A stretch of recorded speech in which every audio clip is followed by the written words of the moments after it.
videonya khusus untuk menjawab beberapa pertanyaan yang masuk ya. Jadi masih seputar pekerjaan, pertanyaannya masih di seputar storeroom. Ya, jadi ada beberapa pertanyaan, sekitar ada 5 pertanyaan yang masuk. Pertanyaannya bagus-bagus nih, masih mengenai storeroom ya. Mungkin karena mereka ingin kerja di kapal, di bagian storeman, jadi ini, dan juga mungkin ada yang sudah pernah kerja di kapal. Jadi pertanyaannya pertama,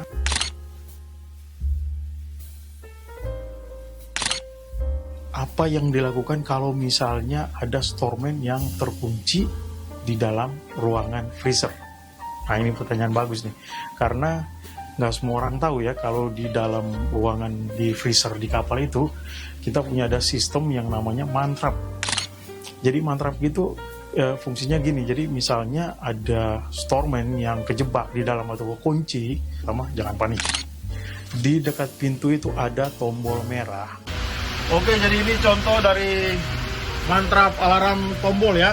Jadi kalau kejebak di dalam freezer seperti ini, ya jangan panik, langsung tekan ini, ceklek, nanti bunyinya sampai ke engine room dan kantornya Profesor Master atau kantor saya. Dan ada tulisannya di atasnya tuh mantrap. Jadi pada saat kita kejebak atau kekunci di dalam ruangan, kita cukup pencet tombol itu. Ya, itu satu. Jadi pertama tidak boleh panik, kedua pencet tombol itu, dan tombol itu connectingnya langsung ke engine control room atau ke kantor Profesor Master, yaitu kantor saya. Jadi biasanya itu kurang lebih 1 menit, 2 menit lah paling lambat, itu udah ada orang yang nelpon saya. Kalaupun saya pada saat itu tidak merespon telepon itu, biasanya mereka dari engine control room itu langsung mengirimkan orang ke ruangan tersebut untuk pengecekan. Karena mereka juga punya emergency master key, jadi mereka bisa buka pintu mana aja di dalam storeroom ya, di daerah storeroom. Jadi mereka bisa datang langsung bukain pintu.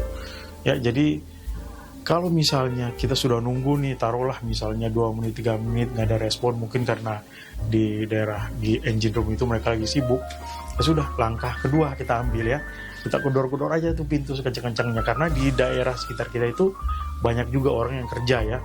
Tapi kalau misalnya nggak ada yang dengar juga, ya sudah, langkah yang paling terakhir, duduk, berdoa. Oke, just kidding ya. Tapi yang jelas biasanya pada saat bell itu dipencet atau tombol itu dipencet, biasanya paling lambat itu 2 menit sudah ada yang paling enggak mereka nelpon saya atau mereka akan mengirimkan orang langsung ke ruangan tersebut. Terus pertanyaan kedua,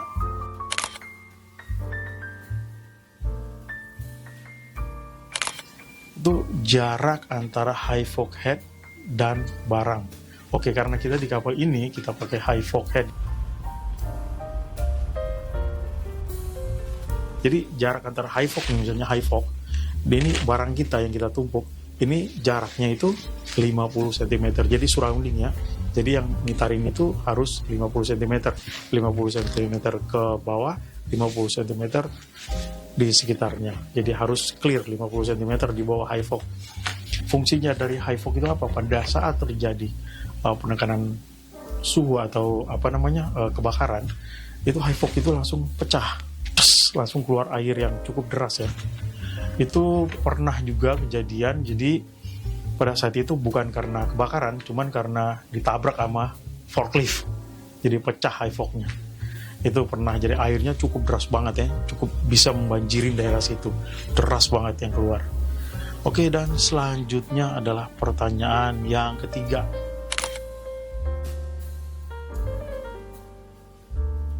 Berapa tinggi palet sesuai dengan requirement-nya USPH? Oke, jadi kita semua palet stainless steel itu semua ada standar tingginya, itu 6 inci dari atas sampai ke lantai. Itu jadi 6 inci ya, dari atas sampai ke lantai. Jadi tinggi palet itu 6 inci lah, istilahnya seperti itu. Oke, jadi semua barang as per requirement itu harus berada di atas stainless steel palet. Dan yang keempat ini adalah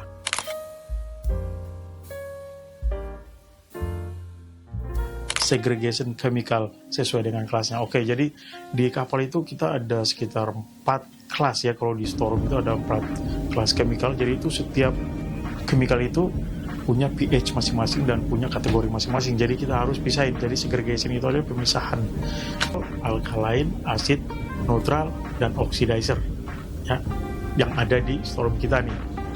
Jadi itu semua harus terpisah dan berada di atas secondary containment. Jadi ada palet khusus dari plastik itu khusus. Jadi itu ada untuk nampung kalau misalnya terjadi spill ya. Jadi semua kalau misalnya ada kebocoran itu bisa ditampung di dalam palet plastik itu. Oke, dan pertanyaan ini sebelum kita lanjut, kita teh dulu nih ya. Haus juga rupanya. Oke, wah mantap banget nih. Green tea biasa, enak banget. Oke, dan pertanyaan terakhir ini yang biasa selalu ditanya nih ya. Selalu ditanya, mungkin mereka pas mau ada minat gitu ya ke kapal, mau milih function sebagai storeman, jadi biasanya banyak yang nanya juga,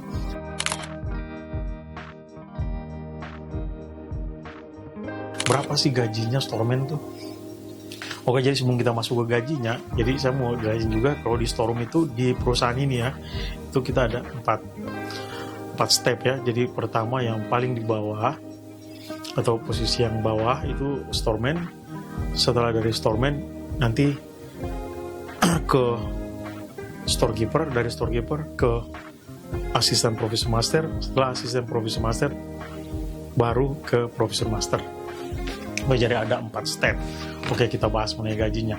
Jadi gaji storeman itu di perusahaan ini itu di kisaran 820 sampai 840 US dollar.